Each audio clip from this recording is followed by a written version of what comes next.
Hindi ko naman alam na magiging magician ako na para maghingi ako ng bayad eh. Ang alam ko lang, mahilig ako sa magic at kapag ka meron akong mga pinupunta, may mga barkada ako, pupunta kami sa simbahan, at tapos may mga grupo-grupo doon, may palabas sa entablado, eh nandoon yung magic sa feeling ko, nandoon yung magic eh.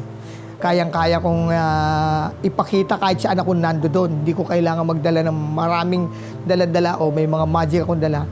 Ang pagkakaalam ko, yung kamay ko may magic.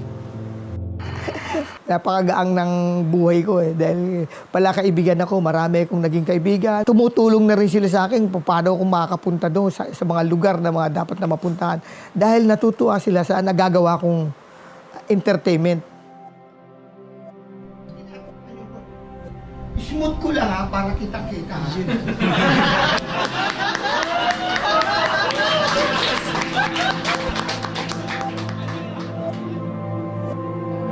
Para sa mga magician, ang naging susi din para ako makilala na magician,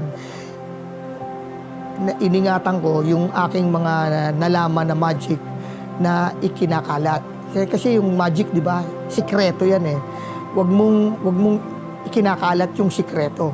Although may kung saan-saan na tayo nakakakita, meron na sa YouTube, pero pag nasa katawan mo na yan, sikreto pa rin yan. Ikaw pa rin ang magdadala kung bakit nagiging magic yung ginagawa mo. Dahil yung sikreto, hindi mo ikinakalat.